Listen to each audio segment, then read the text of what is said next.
اللهم صل على سيدنا ومولانا محمد معدن الجود والکرم وآلہ وصحبہ وبارک وسلم۔ تمام تعریفیں حمد و ثنا اللہ تعالیٰ جل مجدہ الکریم کے لیے۔ درود و سلام نبی اکرم نور مجسم شفیع معظم احمد مجتبیٰ جناب حضرت محمد مصطفیٰ اعلیٰ تحیت و ثنا کی ذات والا صفات کے لیے حمد و صلات کے بعد اللہ تبارک و تعالیٰ نے قرآن مجید فرقان حمید میں ارشاد فرمایا ہے وَيُطْعِمُونَ الطَّعَامَ عَلَىٰ حُبِّهِ مِسْكِينًا وَيَتِيمًا وَأَسِيرًا۔ فرمایا کہ وہ بندے جو اللہ کی محبت میں کھانا کھلاتے ہیں، جو اس کی محبت میں کھانا کھلاتے ہیں، کس کو کھلاتے ہیں؟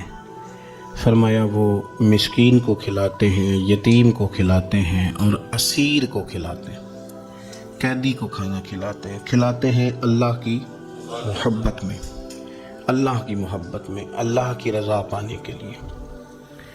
اللہ تبارک و تعالیٰ کی حکمت کے تقاضے ہوتے ہیں کہ بعض اوقات بعض بچے ابھی چھوٹے ہوتے ہیں اور ان کے والد کا انتقال ہو جاتا ہے، ایسے بچوں کو یتیم کہا جاتا ہے۔ وہ نابالغ بچہ جس کا والد انتقال کر جائے اس کو یتیم کہتے ہیں۔ جب بالغ ہو جائے تو اس پر پھر اس چیز کا اطلاق نہیں ہوتا، اگرچہ اہل لغت تو یہی فرماتے ہیں کہ ماں باپ دونوں کے جانے سے بچہ یتیم ہوتا ہے۔ یہ جو یتیم بچے ہوتے ہیں، بچیاں ہوتی ہیں، ان کے کثیر حقوق قرآن و سنت میں بیان کیے گئے۔ اللہ تبارک و تعالیٰ کے پیارے حبیب صلی اللہ تعالیٰ علیہ وسلم نے ایک خاص توجہ ہماری کرائی ان کے حقوق کے تعلق سے۔ والد کی موجودگی انسان کے لیے ایک بہت بڑا سہارا رکھتی ہے، اور بالخصوص اس موقع پر جب آدمی چھوٹا ہوتا ہے، بچے کمزور ہوتے ہیں، انہیں گھنی چھاؤں کی ضرورت ہوتی ہے، گھنی چھاؤں کی، جس میں وہ اپنا وقت صحیح طریقے سے گزار سکیں۔ ہمارے ہاں یہ ہوتا ہے کہ اگر کوئی کسی کا والد انتقال کر جاتا ہے تو وقتی طور پر تو بہت ساری اس کے لیے آسانیاں کی جاتی ہیں، بہت سارے لوگ ہوتے ہیں جو وقتی طور پر آ کے دست شفقت پھیرتے ہیں، وقتی طور پر سہارا دیتے ہیں، کسی وقت کو تھوڑی بہت مدد بھی کر جاتے ہیں، لیکن مستقل بنیادوں پر ان کا خیال نہیں رکھا جاتا۔ ان کو مستقل ضرورت ہوتی ہے نگرانی کی، مستقل ضرورت ہوتی ہے تربیت کی، مستقل ضرورت ہوتی ہے دھوپ چھاؤں سے بچانے کی۔ وقتی چونکہ جذبات ہوتے ہیں، بھائی چلا گیا اس کے بچوں کے ساتھ تھوڑا بہت، پھر آہستہ آہستہ لوگ کہانیاں بنانے لگتے ہیں کہ ان کا ابا اتنے پیسے بھی تو چھوڑ گیا نا، اتنی جائیداد بھی تو ان کے پاس ہے نا، اور اب یہ بڑے بھی تو ہو گئے ہیں نا، مہنگے اسکول میں پڑھنا ضروری تو نہیں ہے نا، تو پھر رویوں میں سختی آتی جاتی ہے۔ اب جو بچے زیادہ کمزور ہوں، فیملی میں بھی ایسا کوئی نہ ہو، تو ہمارے ہاں ان کے لیے یتیم خانے بنتے ہیں۔ بڑا اچھا لوگ کام کر رہے ہیں ہمارے ملک میں، اللہ تعالیٰ نے لوگوں کو بڑا نرم دل دیا ہے، لوگ بڑا خیال رکھتے ہیں، مدارس اسلامیہ بڑی ساری خدمت کرتے ہیں اس تعلق سے، بہت سارے لوگ ہیں جنہوں نے ویلفیئر ادارے قائم کیے ہیں۔ لیکن میں اپنی ایک چھوٹی سی رائے رکھتا ہوں، میں یہ کہتا ہوں کہ ہمارے ہاں بعض ادارے، سب نہیں، بعض ادارے اس طرح کرتے ہیں کہ جو ڈونر ہوتے ہیں، جنہوں نے فنڈ دینا ہوتا ہے، ان کو لا کے نہ تو دکھاتے ہیں یہ جی اتنے سارے بچے ہیں جی ہمارے پاس، غریب مسکین لاچار۔ میں کہتا ہوں کہ یہ کوئی مال تو نہیں نا جو دکھا کے آپ نے پیسہ اکٹھا کرنا ہے۔ چلے آپ نے اچھی نیت کے ساتھ ہی یہ کام کیا، آپ کا خیال تھا کہ ان بچوں کے لیے کوئی اور اسباب جمع ہو جائیں، کچھ ان کو مزید کچھ ملے گا، لیکن یہ کہ آپ نے اچھے اور خیر کے جذبے کے ساتھ بھی یہ کام کیا، لیکن آپ کو چونکہ تربیت کرنی تھی ان بچوں کی۔ اب جب ان کو پتہ چل گیا کہ ہمیں تو دکھایا جا رہا ہے، اور جس طرح اپنا مال صاف ستھرا کر کے لوگوں کے سامنے پیش کیا جاتا ہے، اس طرح ہمیں تو دکھا کے پیسے اکٹھے کیے جا رہے ہیں، تو ایک ان کا ذہن بن جاتا ہے، وہ ساری زندگی اس رویے میں آ جاتے ہیں کہ میں نے شاید مانگ کے ہی کھانا ہے، مجھے شاید اسی طرح ہاتھ ہی پھیلانا ہے۔ وہ لوگوں کے ہاتھوں کو دیکھنے کے آہستہ آہستہ عادی ہو جاتے ہیں۔ اگر کوئی ان کے اندر خاص صلاحیت ہوتی بھی ہے تو وہ صلاحیت ان کی دم توڑ جاتی ہے، وہ آگے بڑھنے کو تیار ہی نہیں ہوتے، سہارے تلاش کرتے رہتے ہیں۔ ہمارے بعض مدارس میں بھی یہ کام ہوتا ہے، سیٹھ صاحب، نواب صاحب، مالدار آدمی وہ آیا ہے تو وہ اب وہ جا رہا ہے کلاسوں میں، ایک ایک کلاس اس کو دکھائی جا رہی ہے، اتنے بچے ہیں، یہ کرتے ہیں۔ ٹھیک ہے، آپ کے جذبات اچھے ہی ہوں گے، لیکن میرا موقف یہ ہے کہ بچوں کے دلوں پہ جو گزرے گی اس کا بھی تو ہمیں خیال رکھنا ہے نا، اس پر بھی تو ہمیں توجہ کرنی ہے نا۔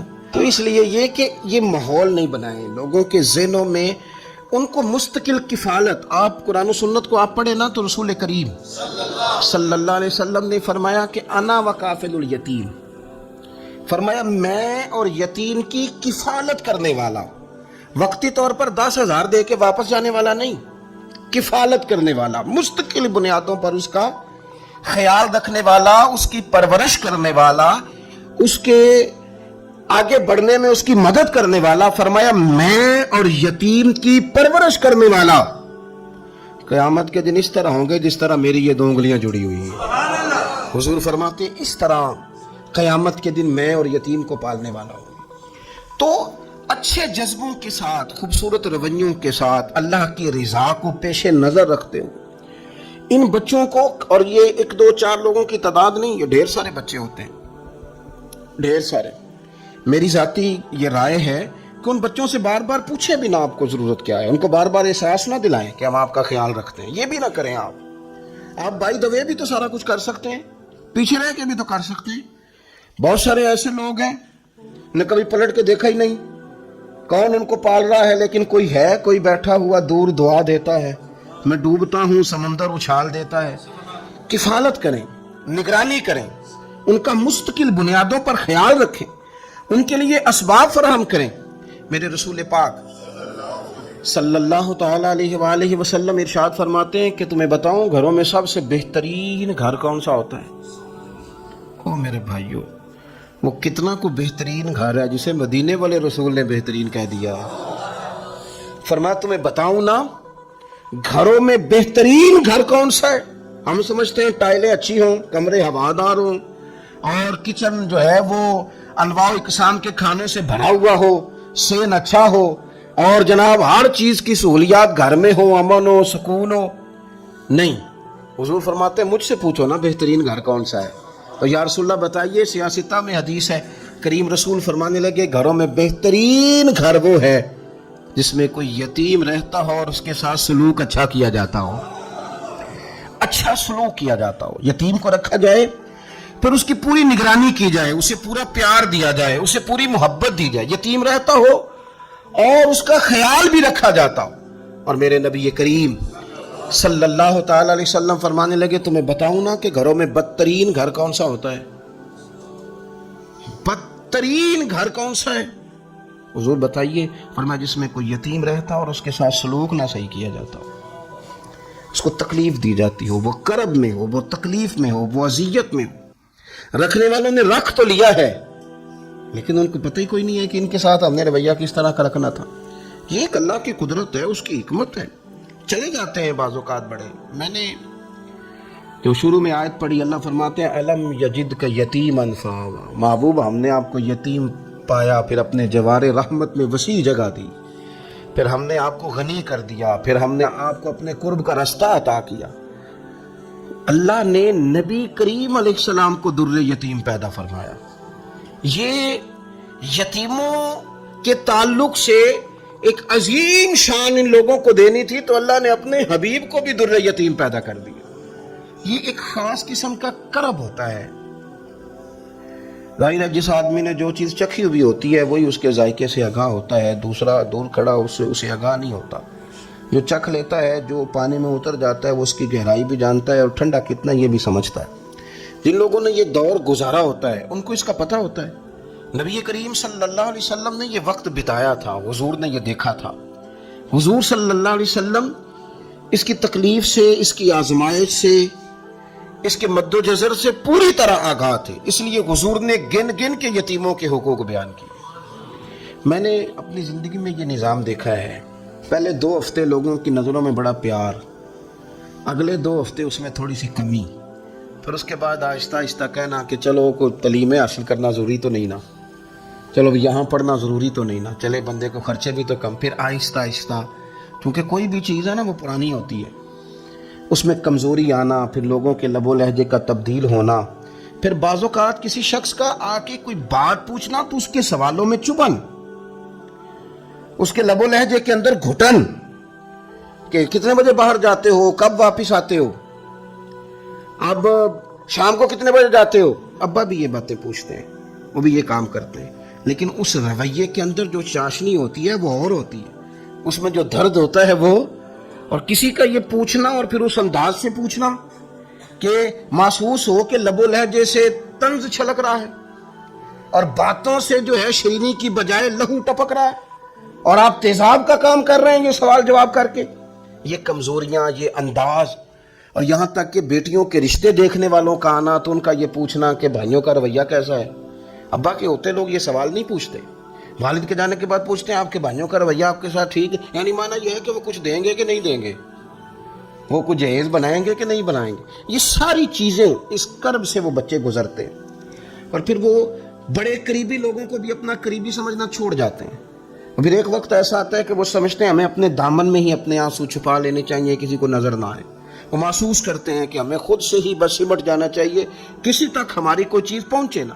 آہستہ آہستہ لوگ چیزوں کو چھپانے لگتے ہیں، اور یہ پوچھنا کہ روٹی کھائی ہے کہ نہیں کھائی، تو اس طرح پوچھنا جیسے کوئی خیرات لے کے کھڑا ہے دروازے پہ، آپ نے کھلانی ہوتی تو کھلا دی ہوتی، آپ نے گرمیوں کے کپڑے لے لیے ہیں کہ نہیں لے لیے، تو اس کا رنگ اس طرح کا ہے کہ جس طرح کسی کو اس طرح پوچھا جا رہا ہے کہ جیسے بڑا بھکاری ہے۔ یہ ساری چیزیں ہم اس انداز میں کرتے ہیں کہ وہ جو خوبصورت، میں کہہ چکا ہوں کہ پھر اگر کسی ادارے میں وہ بچے ہیں تو وہاں ان کو دکھایا جاتا ہے کہ اتنے بچے ہیں تو ہمیں فنڈ چاہیے، آپ اچھی نیت سے کر رہے ہوں گے صاحب، لیکن آپ اس کمپل کو بھی تو دیکھیں نا کہ اس نے کھلنا ہے، اس نے پھول بننا ہے، اس نے کس طرح چھاؤں لوگوں کو دینی ہے جب وہ خود مرجھا جائے گا۔ پھر یہ لوگوں کو، ایسے بچوں کو میں نے عام لوگوں سے نفرت کرتے دیکھا، پیچھے ہٹتے دیکھا، لوگوں کے لیے ان کے دلوں کے اندر اچھے جذبات نہ رہے، انہوں نے محسوس کیا کہ یہ ہمارے ساتھ تعاون کرنے نہیں آئے، یہ ہماری عزت کو مجروح کرنے آئے، یہ شفقت کرنے نہیں آئے، یہ تو خیرات دینے آئے۔ سنو میرے رسول کریم صلی اللہ علیہ وسلم کا انداز کیا ہے یتیم کے تعلق سے۔ حضرت بشیر بن اقربہ رضی اللہ تعالی، مجمع الزوائد میرے سامنے پڑھی ہے، فرماتے ہیں احد میں میرے والد شہید ہو گئے، نبی پاک صلی اللہ تعالی علیہ وسلم نے نا مجھے اپنے گھوڑے کے پیچھے اپنے ساتھ بٹھا لیا گھوڑے پہ، اور میں سرور کائنات علیہ الصلوۃ والسلام کے ساتھ گھوڑے پہ بیٹھا ہوں تو حضور مجھ سے پوچھتے ہیں تمہارے والد چلے گئے؟ میں رو پڑا، میں نے عرض کی حضور اب نظام کیسے چلے گا؟ آپ یقین کریں چھاؤں کا پتہ تب بھی چلتا ہے کہ جب دھوپ آتی ہے اور اس کی قدر کا احساس ہوتا ہے، محسوس ہوتا ہے۔ جب کوئی گھر کا بڑا رخصت ہو جاتا ہے تو یوں لگتا ہے کہ ساری چھتیں کمروں کی بھی گر گئی ہیں، سین کی بھی گر گئی ہیں، اب یکدم دھوپ آئی ہے، پھر اس کا احساس محسوس ہوتا ہے۔ والد کے، دادا کے، بوڑھوں کے گھر میں ہوتے ہوئے تو بڑے سارے ویسے ہی مسئلے نہیں ہوتے، بہت سارے لوگ ویسے جھجکتے ہیں، سامنے ہی نہیں آتے۔ تو حضرت بشیر بن اقربہ رضی اللہ تعالیٰ عنہ کہتے ہیں میں نے کہا حضور میرے ابا جی چلے گئے ہیں، اب میں اپنے آپ کو بڑی تکلیف میں محسوس کرتا ہوں، قربان جائیں۔ حضور نے یہ نہیں فرمایا میں تیرا خیال رکھوں گا، یہ نہیں فرمایا فکر نہ کرنا۔ ہمارے جملے کیا ہوتے ہیں؟ کوئی حکم ہوا تو بتانا، کوئی کام ہوا تو کہنا، کوئی ضرورت ہوئی تو فوراً فون کرنا، یہ نہیں فرمایا۔ قربان جائیں کیا ادائیں ہیں، کیا رنگ ہے، کیا دینے کا انداز ہے، اور کس طرح برکھا برستی ہے رحمت للعالمین محبوب کی۔ حضور فرمانے لگے بشیر کیا تو پسند نہیں کرتا کہ عائشہ تیری مام بن جائے اور محمد عربی تیرے باپ بن جائے؟ پسند کرتے ہو؟ حضرت بشیر بن اقربہ رضی اللہ تعالیٰ عنہ فرماتے ہیں کہ میں بیٹھا تو گھوڑے پہ تھا، پر مجھے یوں لگا کہ ساری ہی دنیا گویا میری جھولی میں آ گئی، سارا کچھ یہاں، اتنی بڑی بات حضور نے کر دی، اتنے بڑے جملے کہہ دیے۔ میں تو پسند نہیں کرتا، تجھے اچھا نہیں لگتا کہ عائشہ تیری ماں بن جائے اور محمد مصطفیٰ صلی اللہ علیہ وسلم تیرے والد بن جائے، تو پسند نہیں؟ فرماتے بس ختم ہو گئی بات، پھر تو ہم نے دھوپ دیکھی کبھی نہیں، پھر تو غربت گویا آئی کبھی نہیں، پھر تو ہم نے دیکھا ہی نہیں مد و جزر کیا ہوتا ہے۔ وہ تو دنیا کی بات کرتے ہیں نا، مجھے تو لگتا ہے کہ جن کے لیے یہ لفظ آ گئے نا ان کی تو قیامت کے بھی ساری مشکلیں حل ہو گئی، کہ تو آخرت کے بھی سارے معاملات طے ہو گئے۔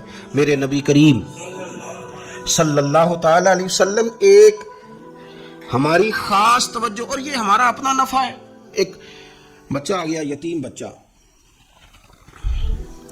اس نے آخر عرض کی حضور 3 گھر میں افراد ہیں، میں، میری بہن اور میری بیوہ ماں، والد حضور چلے گئے اور آج نا 3 دن ہو گئے روٹی کوئی نہیں کھائی۔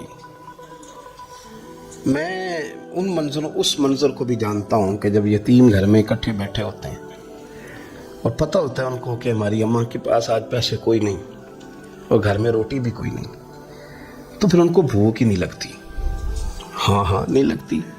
اماں پوچھتی ہے پتر روٹی کھانی ہے؟ نہیں میں تو سویرے جو کھایا تھا وہ ہضم ہی نہیں ہوا، اماں جی شاہی کوئی نہیں۔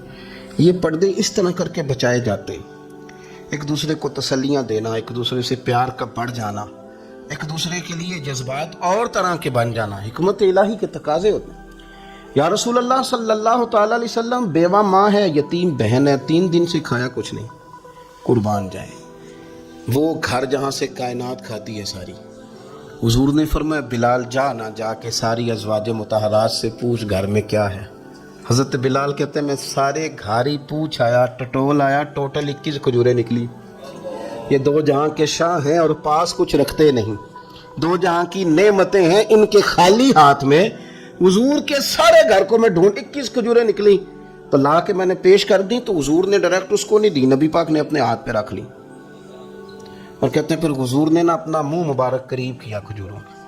صحابہ خود فرماتے ہیں کہ یہ جو حضور نے منہ مبارک قریب کیا ہے نا تو نبی پاک برکت کی دعا کر رہے تھے، 21 کھجوروں پہ برکت کی دعا ہوئی۔ حضور نے اس بچے کو بلایا، تھپکی دی، فرمایا لے جا 7 تیری بہن کی۔ انہیں معمولی نہ سمجھنا ہو تو حضرت بلال کہتے ہیں حضور 3 بھی دے دینا کبھی تو 30 سال ختم ہی نہیں ہوتی، 30 سال گزر جاتے ہیں، نکالتے رہو کھاتے رہو، ختم ہی نہیں ہوتی۔ حضور نے فرمایا 7 تیری بہن کی، 7 تیری والدہ کی، اور 7 حضور نے اور بھی تلقین فرمایا ایک سویرے کھایا کرنا، ایک شام کو کھایا کرنا، یہ لے جا۔ حضرت سیدنا بلال حبشی کہتے ہیں رضی اللہ تعالیٰ عنہ کہ بچہ لے کے جب باہر نکلا تو حضرت سیدنا معاذ ابن جبل دوڑ کے گئے اور جا کے بچے کے سر پہ شفقت سے ہاتھ پھیرا، کہا فکر نہ کرنا، رب کریم تجھے بہترین سرپرست عطا کرے گا، پتر پریشان نہ ہونا، اللہ تیری مدد کرے گا، صرف حوصلہ دیا، سر پہ دست شفقت پھیرا۔ بچہ چلا گیا تو حضور نے فرمایا معاذ ادھر آؤ نا ذرا۔ یا رسول اللہ حکم ہو۔ فرمایا کس چیز نے تمہیں اٹھایا بچے کے سر پہ ہاتھ رکھنے کے لیے؟ کس نے تمہیں کہا؟ کس چیز نے تمہیں اٹھایا جو تم بچے تک پہنچ گئے؟ عرض کی یا رسول اللہ وہ جو میرے دل میں اللہ نے یتیم کے لیے رحمت رکھی ہے نا، اس نے مجھے اٹھایا تھا، اور میں نے جا کے اس کے سر پہ دست شفقت پھیرا تو حضور فرمانے لگے سن پھر، جو کسی یتیم کے سر پہ خالی ہاتھ بھی پھیر دے، جتنے بال اس کے ہاتھ کے نیچے آئیں گے نا، رب اتنی خطائیں معاف کرے گا، اتنی نیکیاں دے گا، اتنے درجے اس کے بلند کر دے گا۔ خالی دست شفقت ہی پھیر دے، دینا دلانا تو بعد کی بات ہے، اس کا خیال رکھنا تو۔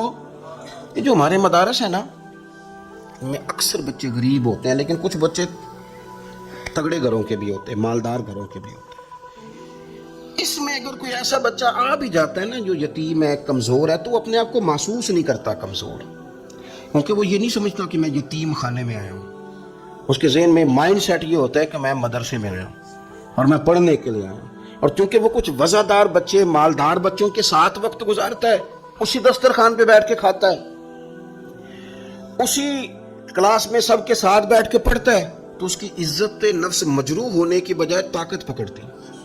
وہ برابری کی سطح پہ جب آتا ہے تو اسے محسوس ہوتا ہے کہ مجھے عزت دی جا رہی۔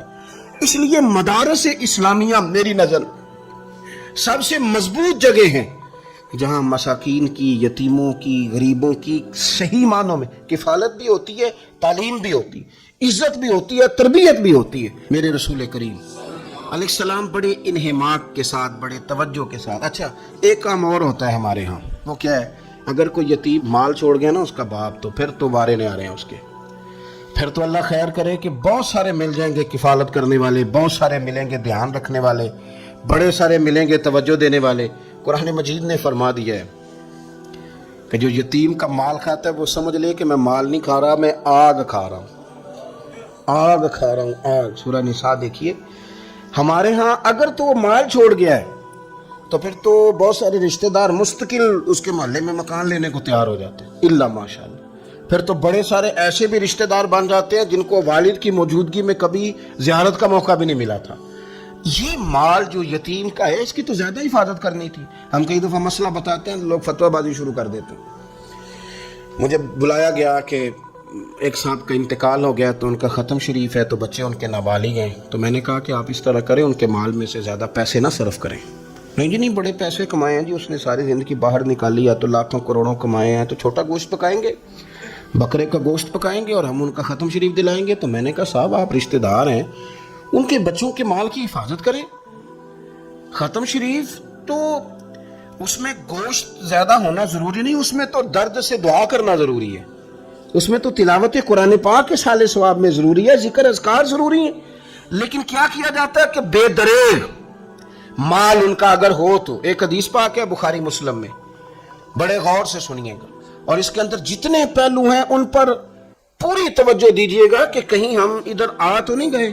رسول پاک صلی اللہ علیہ وسلم نے ہمارے لیے سب سے بڑے حکیم ہیں, سب سے زیادہ حکمت حضور نے ہمیں بتلائی ہے کہ اس رستے چلو گے تو بچو گے, اس رستے جاؤ گے تو ہلاک ہو جاؤ گے. نبی کریم علیہ السلام نے فرمایا, بخاری مسلم میں فرمایا, 7 ہلاک کرنے والی چیزوں سے بچنا, اگر ان میں تم چلے گئے تو ہلاک ہو جاؤ گے. 7 چیزیں ہیں جو تمہیں ہلاک کر دیں, برباد ہو جاؤ گے, تباہ ہو جاؤ گے, ہلاکت کا سفر ہے یہ. 7 چیزوں سے بچو.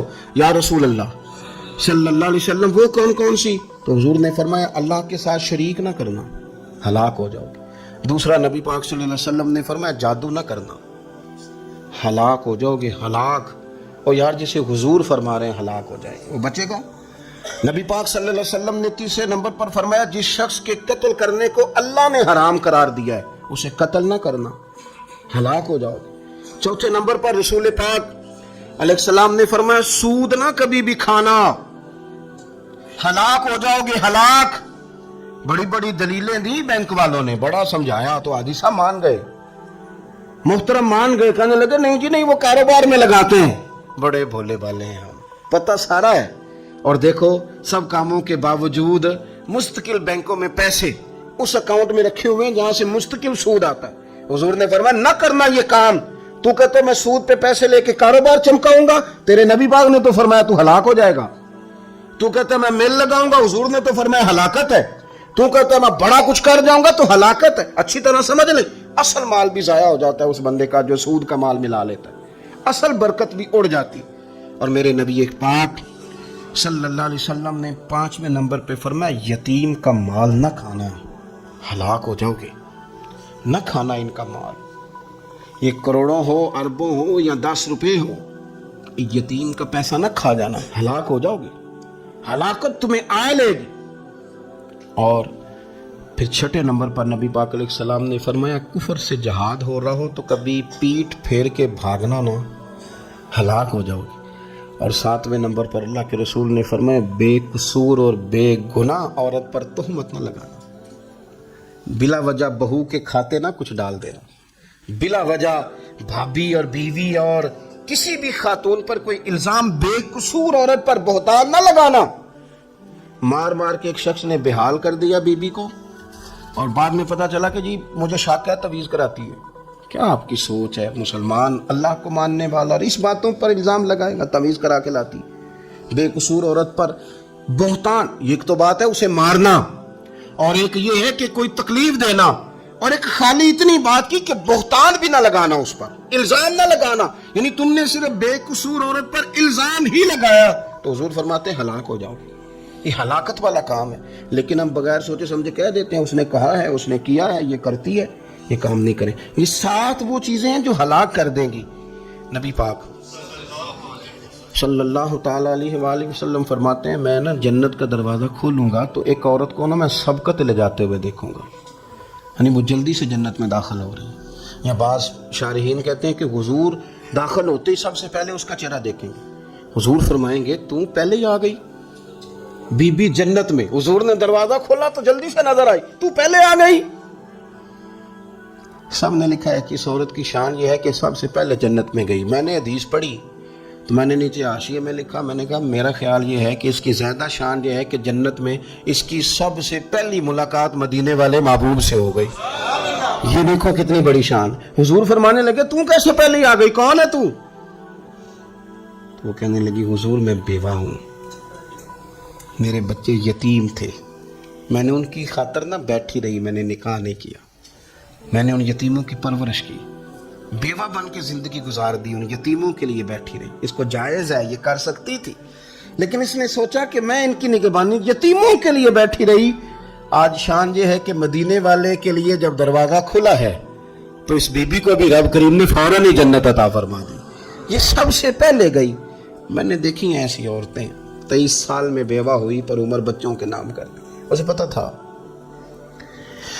کہ کل کو جب یہ بڑے ہوں گے تو یہ اپنے کمرے کا دروازہ بند کر لیں گے، یہ نہیں پوچھیں گے کہ اماں سوئی ہے کہ جاگ رہی ہے، ان کا آنا جانا الگ سے ہو جائے گا، ان کے تعلقات اپنے ہو جائیں گے، پر یہ بیٹھی رہی، اس نے بچوں کو وقت دیا۔ تو بچے تو کیا اس کو صلہ دیتے تھے، رب نے یہ صلہ دیا ہے کہ سب سے پہلے اسے جنت میں داخلہ عطا فرمایا۔ ابو داؤد شریف میں مسند امام احمد بن حنبل میں حدیث ہے، نبی پاک صلی اللہ علیہ وسلم کے چچا زاد تھے حضرت جعفر طیار، مولا علی شیر خدا کے بھائی تھے، جنگ موتا میں شہید ہو گئے۔ وہاں سے کوئی خبر لے کے نہیں آیا، لیکن رب خبریں دیتا ہے نا اپنے حبیب کو، اللہ غیب کے خزانوں کی کنجیاں دیتا ہے اپنے محبوب کو۔ نبی کریم صلی اللہ تعالی علیہ وسلم نا ان کے گھر گئے، ان کی زوجہ کا نام اسماء بنت امیس تھا۔ حضور نے فرمایا اسماء میرے بھتیجوں کو میرے پاس لاؤ، محمد بن جعفر اور عبداللہ بن جعفر رضی اللہ تعالیٰ عنہ۔ بچے قریب آئے، حضور کو پتہ ان کے والد شہید ہو گئے، نبی پاک نے اپنی ناک مبارک ان کے رخساروں پہ رکھے، پھر حضور نے ان کا ماتھا چوما، پھر نبی پاک صلی اللہ علیہ وسلم نے سینے سے لگایا، فرمایا حجام کو بلاؤ نا ذرا ان کے بال تراشے، کتنے بڑے ہو گئے، حجامت ہونے والے۔ حضور پیار کر رہے تھے، آنکھوں میں آنسو تھے، تو جناب اسماء قریب آئیں، کہنے لگے حضور میرے شوہر کی کوئی خبر آ گئی ہے؟ تو نبی پاک صلی اللہ تعالیٰ علیہ وسلم نے گردن مبارک اٹھائی تو آنکھوں میں آنسو تھے، فرمایا رب نے میرے بھائی کو شہادت کا درجہ عطا کیا، فرمایا کوئی آہو بکا نہ کرنا میرے بھائی پر، اللہ نے اسے شہادت کا درجہ دیا ہے۔ حضرت جعفر طیار کے گھر والوں کے لیے حضور نے صحابہ کو حکم دیا کہ یہ غم میں ہیں، ان کے لیے کھانے پکا کے لاؤ۔ پھر نبی پاک ان بچوں سے پیار کرنے لگے، فرمانے لگے یہ جو ہے نا محمد بن جعفر یہ اپنے دادا جناب ابو طالب سے ملتا جلتا ہے، اور یہ جو عبداللہ بن جعفر ہے یہ تو سارا میرے ساتھ ملتا جلتا ہے۔ نبی پاک صلی اللہ علیہ وسلم پیار کرتے، باتیں کرتے، حضرت اسماء رونے لگیں۔ یہ ابو داؤد شریف میں مسند امام احمد بن حنبل میں چمکتے جملے، عرض کرنے لگی حضور میرے بچوں کا کیا بنے گا، کون کفالت کرے گا، قربان جائیں رسول پاک صلی اللہ علیہ وسلم کے کیا جملے، یتیموں کے لیے حضور کا نوازنے کا کیا انداز ہے۔ فرمایا اسماء تو فکر نہ کر، انا ولیہم فی الدنیا والآخرہ، فرمایا میں دنیا میں بھی ان کا وارث بنوں گا، قیامت کے دن بھی ان کا وارث بنوں گا۔ تو صرف دنیا کی بات کرتی ہے کہ نظام معیشت کا کیسے چلے گا، اور میرا وعدہ یہ ہے کہ دنیا میں بھی ان کی سرپرستی کروں گا، آخرت میں بھی سرپرستی کروں، آخرت میں بھی میں ان کا خیال رکھوں گا۔ آپ غور تو فرمائیں، توجہ تو کریں کہ اس قدر زیادہ حضور کا انہماک اس طبقے کے ساتھ ہمیں اپنے دائیں بائیں عزیزوں میں، رشتہ داروں میں، دوستوں میں، علاقہ میں، پڑوسیوں میں، محلے داروں میں دیکھنا چاہیے۔ یہ بچے بیچارے میں نے دیکھا ہے، ان کے بگڑنے میں اصل بات یہ ہوتی ہے کہ کوئی مخلص ہو کے سرپرست نہیں بنتا۔ آگے بڑھیں، اپنی اپنی خدمات پیش کریں، اور جس طرح ہمارا بچہ بگڑ جائے تو ہم اس کے لیے پوری کوشش کرتے ہیں، جدوجہد کرتے ہیں، حالات، واقعات، پس منظر، پیش منظر کا جائزہ لیتے ہیں، کون سے اسباب اختیار کیے جائیں تو یہ ٹھیک ہو سکتا ہے، وہ ساری چیزیں ان کے لیے بھی ہمیں اختیار کرنی چاہیے۔ اور یہ بچے اگر احساس ذمہ داری پکڑ جائیں، جو وارث سے محروم ہو جاتے ہیں، یہ اگر احساس ذمہ داری پکڑ جائیں تو پھر یہ قوموں کی قیادت کرتے ہیں، پھر یہ بہت بڑے جانباز ثابت ہوتے ہیں، پھر یہ اپنے گھر گھرانے کا نہیں، یہ ملتوں کے، قوموں کے لیے مشعل راہ بنتے ہیں۔ لیکن شرط یہ ہے کہ ہم ان کے لیے اپنے دلوں کو کشادہ کریں، سینوں کو وسیع کریں۔ اللہ کریم سمجھنے کی توفیق عطا فرمائے۔ آخر دعوانا ان الحمدللہ رب العالمین۔